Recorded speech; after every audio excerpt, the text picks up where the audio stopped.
وكان مدحوينها قلب أحمد عبد كاري قرقور يقدوميها بارلمانكا هي خيار كانوا فربضن سودية عاد وبضن وقتي لو طلق العاد وقسي سنتين أيام لقاطي لكن عن سوق الجولة تبع الباب كاسي حلقة يصحر بي أركاس روح وي هدان مدحوينها قلب وهجامينها waxay ku soo aruurtay in waxba ka socon waayeen shirkaas loo noqday mid albaabada loo xiray maxaa keenay markaa in wada hadaladii iyo dadaaladii la isugu soo dhaweynayay madaxweynaha iyo ra'iisul wasaaraha ay burburaan wallahi sababta keentay waxa weeyaan waxa la waayay wax isku soo dhawaansho ah haba yaraatee meeshii la kala taagnaa wax si wad السلام الله عليكم ورحمة الله وبركاته. هل كانت نقرأ سعوتها ودفاع قرن تيفي ورد دقدقة dadaaladii uu waday madaxweynaha dawlad goboleedka galmudug iyo gudoomiyaha baarlamaanka jamhuuriyadda federaaliga Soomaaliya maxamed mursal sheekh cabdiraxmaan oo fashil ku soo dhamaaday kana socon waayay garabka guntigiijiye ama inkarqabaha ra'iisul wasaaraha ah ee caqabada ah ee ummadda Soomaaliyeed lagu soo takaatay dadaalo dheer kadib wax walba oo lagu heshiiyo waxay ka socon waayeen dhanka maxamed xuseen rooble oo ahaa fidnawade oo taladiisu ay ahayd mid aysan asaga ka go'in oo aan idin sheego habaar uu ku dhacay talada iyo tawfiiqda Allah ka qaado habaarkii abtiyaashii baa ku dhacay wax tala oo leeyahay ninka la hadlayo taladiisuna waxay ka go'aysay bulaacada jaziiro hotel jaziiro kuwa degan توفيق سنة كينيا نيروبي كجويسي دتك قرقر ويا بوحير سوى البال وده هذي ننكي مصيبة ها وتي ظالم كهاي ومد عند عبد الله محمد نور بال يريح تا وزير كجرع سجى هلا قاعدينه بشير قاب بعد قرن إنسان جاجوس وزير الدولة هالقصي مدحوينها هترياش عيدا كهصوم مجعابه حلك قادس تنيك عقاد ولا جوداي وردل كان لما بلاد ما هرت واحد لسكوسي قبصة ما هارينه دورش ودلك عادين دلك دورش وده وحول بول اسكو داي وحول بول تنازلوا حق مدحوينها كيمت نيكي وكسعود وحول بقى حق مدحوينها كيمد وكسعودي وانن قرشيسو مغالده نيروبي كخيران yahay وانن قرشيسي عميلada hotel جزيرة دغنا كنيانكا ay taladu ka goodo وانن caruur u taliso oo caruur alqabyala iyo macallimu ay u soo yeerinayaan sidoo kale milkiilaha xukuumaddiisa ninkaliya carab oo asaguna ku gorgortamayo kursi gobolka Gadayaalo Garbahaaray beesha direed فوق محمد هلا حوق هلا يقول صاروا اسبتالنا هلا مدح بنيو بوس هلا سيو العدالة يقول هراي وهم بقى قدام الجديد كهري هنولا كلا تورو واحد نوع عاسي وحي كسرنا مادن مدحوينه يسيدو كله لعق عن قبسي هلا يسيدد بلاد بنجوجو وحنا ما هيو وحنا ما قبسن وريا إلهي غنا ومشاركة إيمانسو وأنا مش نقف مشاركة ديري وحقاتها مجران كدول ولا شيء كلا قصي وحاس واحد ماتي حكومة دانا وحا ما أقلو دولة دانا مشاركة عيدا كلا مدى مقوصنا يهدي كنا كفرس كنا إسلانتو فرماجة وحيرا لبدا السنوية لبدا بلودا إيهارتي هدي لا يصوت دورتي هدي لا يدور وايو لبدا وحان ربا أنو دين قبن ومدى الصومالي دين كي قبن نانكبحو ننكل وحيرا نقالها 9 مليون إلا عقتها إمارات كليهين شرع درada lagu qabto dalka lagu banay gacanta la galiyo hadii la waayo deynta lagu leeyahay 4 milyan ha laga bixiyo hadii la waayo mishaarka ciidanka 2 bilood ha la xiro misbaarada ex control taale waxaan maqli jiray hebel baa aroonsaya ha loo xiro 2 bilood mishaarka ciidanka ha la xiro la hawla wala madaxweyne intaasoo dhan waa ka gorgortan kama galay kiru dhahay war askari taagan iyo qof shaqaale ah oo soo shaqo tagay oo caruur leh oo askari maanta nafti hore oo difaaca hore ku jiro mishaarkiisa ku xirmaya lagu yiri haddaad maqli jirto doorasho dalku aado ciidanka mishaar la'aan la dhigaya oo waa lagu shaqaysanaya oo waa la kala goosanaya ma dhacaysa lagu yiri ilaahay baan idinku dhaariyay 2 bilood 3 bilood mishaarka la xiro inta aan jiscin ka dhigtay isbitaalka haliidaayo dhulka hambada ee dimir joodo ka soo haray ee 12 boose aniga kooxdeeda noola qaybiyo madaxweynuhu warqad buu ka soo saaray 2 marmood hadlo naag baa 2 carab leh 2 carab ma yeesho madaxweynuhu wuxuu sida banaanba xiray waxay heshiis caalami ah inaan la gali karin tan inta doorasho dhacayso koow madaxweynuhu wuxuu qalinka ku duugay in dhulka danta guud iyo guurtada labadaba aan la bixin karin gudoomiyaha gobolkana waa aqbalay madaxweynuhu wuxuu qalin ku dugo wax dhaqaale ah oo ka dheeriya howl maalmeedka ama wixii mishaariya ka dheeriya inaan la bixin karin waa lagu dugay marka mar walba oo heshiiska ogolaado mar kasta oo wax la yeelo wuu yaabay qorqor waligay shakhsiyad noocaan oo kala ah shakhsiyad saa u liidato shakhsiyad saa u dulaysan waa ii dhimantay qorqor mar walba oo haye yiraahdo ninkii oo haddana bedelan telefoon buu soo diraya waa ka noqday heshiiskii walaxa iga dhiman maxaa ka dhiman habar qabe maxaa ka dhiman miyaadan qowl lahayn miyaadan il masuul ahayn miyaan waqti kugu bixin qorqor waa carooday gudoomiyahana waa carooday madaxweynihii waa u tagayna waxay ku yiraahdeen meeshaan Soomaaliya aday ku dooratay ninkaan adaa ummadda Soomaaliyeed u keenay annagana baarlamaan baan nahay annagana maamul goboleedyadii baan nahay ninkaan fidnada ka wada galgaduudna ka wada ee sufa iyo balaayo abaabulay ninkaan xamarna fidna inuu ka rido doonayo ninkaan meel baa u cadee tabartiisa ilaa ay soo celisana qanci maayee adaa ummaddan ku dooratay niyow inaa laga gardarayna ummadda Soomaaliyeedna waa u sheegaynaa aduguna waxaan ka rabnaa shaqada ummaddan Soomaaliyeed ku dooratay inaad qabsato ninkaan adaa magacaan u keenay adaa mansabkaan saaray adaa Soomaali hor keenay aday Soomaali ku mataqaana ku dooratay ninkaan nin doorasho dalkan inay ka dhacdo raba ma ahan ninkaan nabad raba ma ahan ninkaan waa nin milaqsanayo oo wuxuu la qarrabo oo wuxuu cuna raadinayo qofkana markuu haliilo oo wax dheef raadinayo iimaankiiba alla ka qaadaa ninkaan iimaankiiba alla ka qaado gadeer ka suray war ummaddan badbaadi baa lagu yiri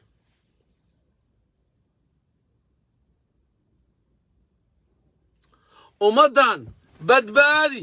ummaddan ka badbaadi bahalkan milaqsanayo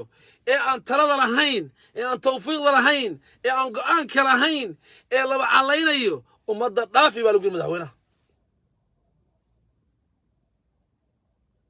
lacagta uu rabo waxa weeye saaxiibadii ilaa dhaqanka arfiri waxa la yiri saaxiibka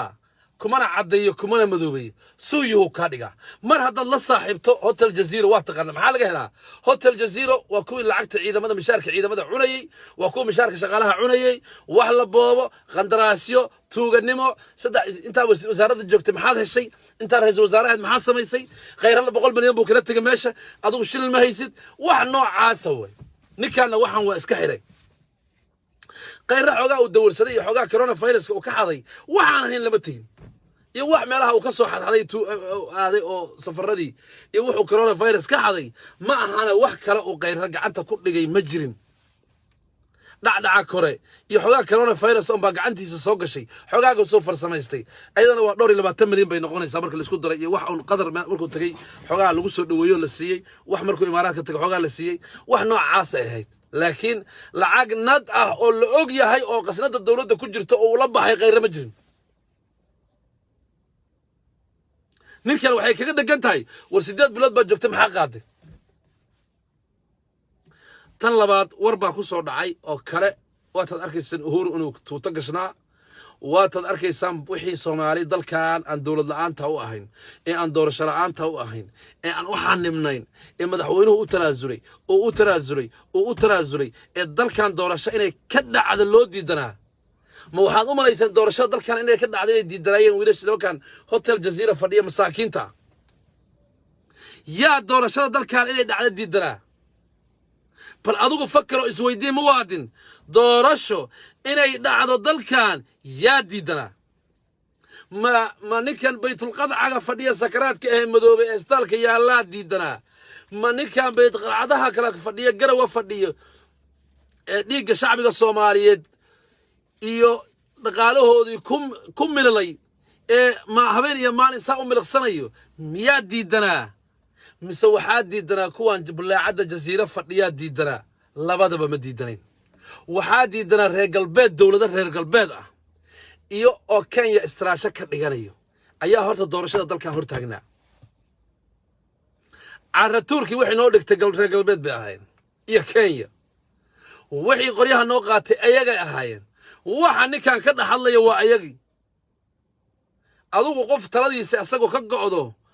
ninkani ma ahane qolo kala ninkan ka dhaxadlayso Uhuru Kenyatta hadda ka horna waan la hadlaa waxaan ku yiri madaxweynaha ku ninka ishaysaan waa Uhuru Kenyatta naagta ishaysaan waa safaaradda Ingiriiska naagta u fadhida ishaysaan waxaad ishaysaan ninka midowga Yurub u fadhiya ishaysaan waxaad ishaysaan rag noocaas aad ishaysaan Norway waad ishaysaan dadkaad isaysan waa kuwaase reer galbeed baad isaysaan oo istiraasho Kenya ka dhigtay ayaga la dhiilgaray xamar ninkan go'aanka iyo mande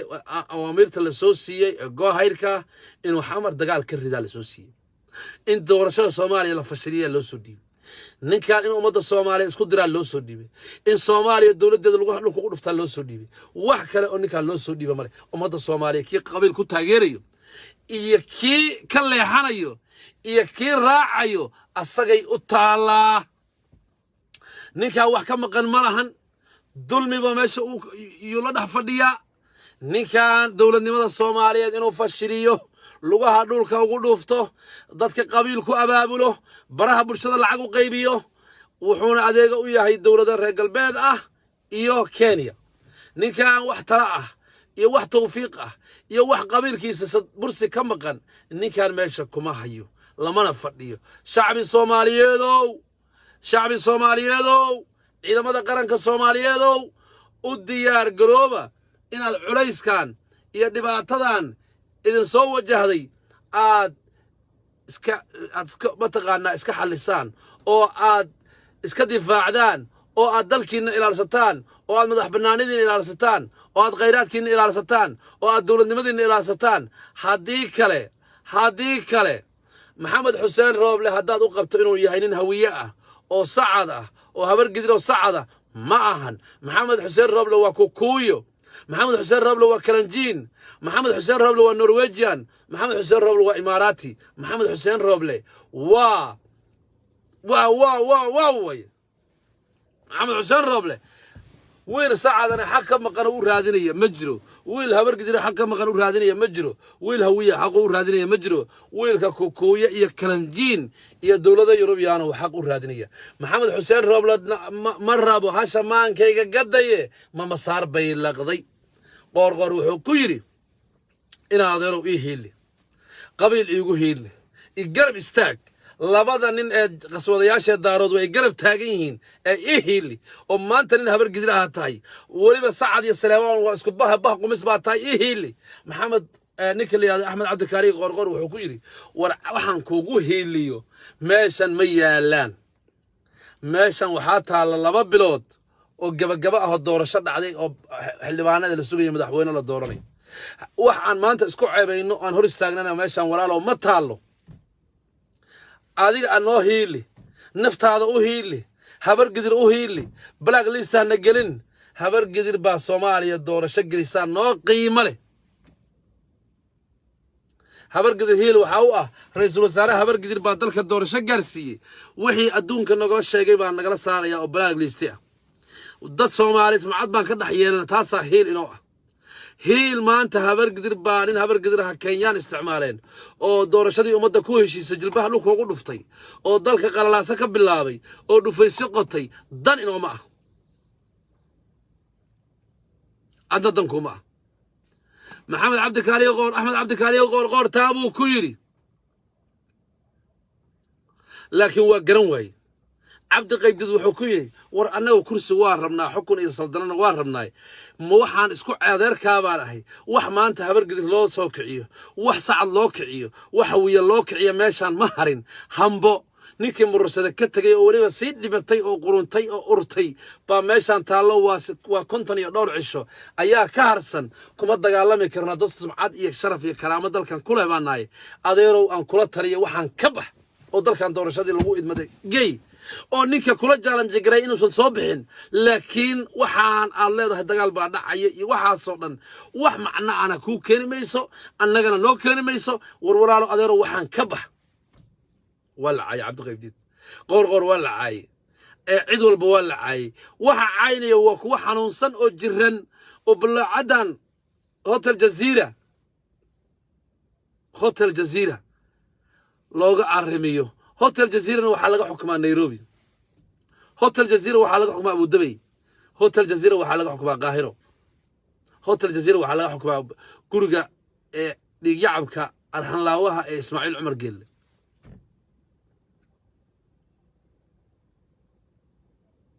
maxaa marka madaxweynuhu go'aanadu qaadan doona maxay tahay marka adigu dalkan madaxweyne ka tahay masiibadaana ay ku soo wajahdo dalkanna Soomaali adigu aad tahay kay ay dooratay mas'uulka ka ahaa tanaasul badanna aad qarankan u samaysay maxaad marka go'aanka aad qaadanaysa maxay madaxweynaha go'aanku inuu qaato ay tahay waxay tahay wax walba oo aad sharci ah iyo nidaam iyo dawladnimo iyo adigu mas'uuliyadda ku saarneed oo dhan waa ka tanaasusho dalkaad u turtay dadkaad u turtay ninka waa baahan yahay waa heeco ninka nin xora ma aha ninkan waa la saaran yahay ninkan waa deemaysan yahay ninkani waa nin Kenyaan ah oo aan Soomaaliya cadba ku lahayn qolo Sweden joogto aan waraystay maalintii loo dhiibay xilkan loo dhiibay hooyadii waxay tiri war wiilkayga ma qaban karo xilkan wiilkayga waan aqaanaa waa nin nugul waa daacatu nisaa waa ninkii aniga cidlada iiga tagay oo naagtiisa iga raacay waa nin qofka ku dambeeyo oo taladiisa maskaxdiisa leeyahay Soomaaliya waa dalkaygi waa dalkan qaxootiga ka ahay ma sii xukumi kara ninkan dalka Soomaaliya maantay bacday maxamed wiilkayga madiga ahaa ee maxamed baa maanta Soomaaliya ra'iisul wasaare ah ninkaas wax ma qaban kare nin tala wadanka hogaamin karana ma ahe wiilkayga hooyo waa ku duceynaya ka jog abtigay baa gacanta qabsaday oo habartii baa qabsaday ninkan waa qaban karaa waa nin rage ha qabta shaqadan hooyo wiilkeeda ayda ka tagan wiilkayga waa nugul yahay wiilkayga ninka ku horeeyay kan ku dambeeyo taladiisa qaata wiilkaygu wiil adag oo adkaysira waxaan ka bixi kara maahan ilmaade reeyal Soomaalina ha lug goynina annagana hana lug goynina wiilkaygana arintaan ma qaadi kare ka daayay hooyada waa laga diido abtiyaasha waa ku qabsaday maxamed xuseen rooble dhaqankii Soomaaliga ahaa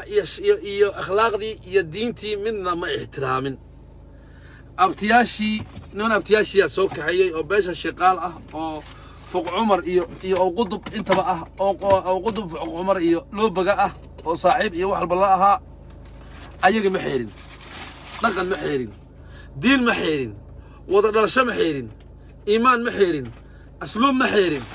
iimaan wax walla wuxuu xeeriyay ma jirin kuwii shalay u keenay fahadkii shalay abtigiisa ayo abtinimada loogu keenay ee laga barbariyay buu inuu dila rabay waa nin habaaran way afarta loo maray habaar buu qabaa ummadan waa lagu ibtileeyay dadka iyo dalka saraakiisha amniga iyo dawladda iyo madaxweynuhu go'aan wadanka ka qaado wadankaana ka badbaadi doqontaan la soo adeegsaday ka badbaadi wadankan dad baa iskale adaa lagu doortay ninkan eray aad tiriyo madaxweyne ku noqday wa alaykum asalaam safiiso dhow adaa ka dhiga madaxweyne adaa na baray adaa ra'iisul wasaare nooga dhigay adaa noo keenay ummadaan go'aan qaado war ciidamada qalabka sidow waxa loo milaqsanaya waa lacagtiinni iyo dhaqaalihiinni iyo dalkiinni iyo sharafkiinni waxa la rabo in dadka Soomaaliyeed iyo dawladnimada Soomaaliya loo burburiyo waa kiiska badda 12 intaan la gaarin haddaynu adkaysano iska difaacno oo aan inta ayna marno oon maalinta arrinka naga dhamaado Soomaaliya waa guuleysatay mar dambe caqabad dambe oo hartay ma jirto waad ogeydeen maalinta maxkamadda socota dagaaladii nagu socday waad ogeydeen maalintii maxkamadda socota dagaaladii xamar laga dhax bilaabay waad ogeydeen waxa loo adeegsanayay inay maxkamadda dhicin ilmaade reeyalo Soomaaliyay ahlu sharafow ahlu karaamow war waxba isuma haysano war dalka annaga wada leh war diintan naga dhaxayso war dhulkan wada leenahay war cadow yaanan maanta dalka iyaga u baylihin war aan qarankeeni difaacano war aan dawladnimadeeni difaacano war aan sharafkeeni difaacano war shalay markii dhufaysada la qodanayay dacwadii badda seeg baa taalay maantana wuxuu u taagan yahay ninkan jilbaha inuu Soomaaliya maxaa loo saxiixayaa inta ay waxaan dhicin ka hor maxkamadda aan la xukumin oo dagaal xamar ka dhaco ninka qorsheynaya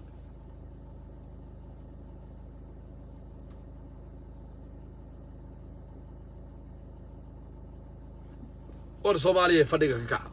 war Soomaaliya kaca war Soomaaliya kaca war Soomaaliya kaca war meeshaan been yaa ladii sheegay canda calaysay waxay la taagantahay waa been hawiye waa dawlad hawiye dalku leeyahay hawiye waa kuwan baaba'aya Kenyaanku leeyayaan hawiye waa kuwan Kismaayo lagu baaba'inayo lagu tarxiilayo lagu xasuuqayo waa hawiye kuwa salaadiintooda la dilayo waa hawiye kuwa ganacsadooda la leynayo waa hawiye kuwa amuuma lagu xasuuqayo waa hawiye kuwa hoosungow lagu xasuuqayo kenyaanku xasuuqayaan oo ay saarayaan waa hawiye kuwa dhulkoodii la boobayo oo la dhacayo oo la dilayo oo la tarxiilayo waa hawiye yaan been la soo sheegin amadan yaan been loo sheegin hawiye wax la yiraahdo ma jira hawiye waxaa sharaf u ah karaamana u ah inuu dalkan difaacda sharaamo iyo sharaf iyo diin iyo iimaan intaba u ah waxaan leenahay ninkaan aragnay iimaan laaw aragnay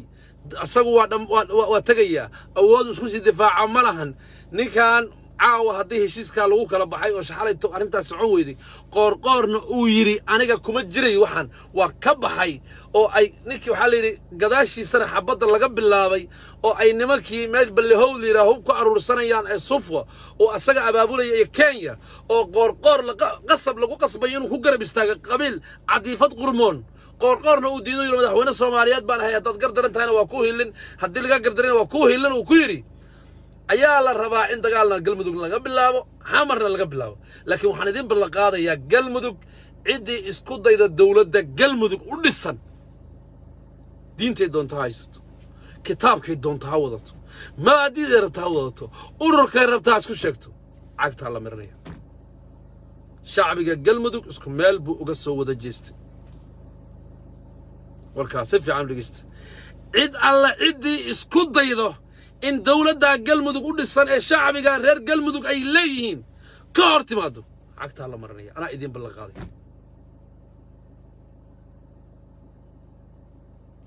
diin baan lagu gaban karin qabuuraan la caabudi karin qolo kalaan la yeeli karin waxaan idin ballan qaadayaa in cagta aan marin doono cid alla cidii isku daydo in ay dawladda galmudug u dhisan ay taabato intaas sanamada Soomaaliyeed wixii warar soo kordha waan la socodsiin doonaa wassalaamu calaykum waraxmatullaahi wa barakaatuh guuliga gobonimo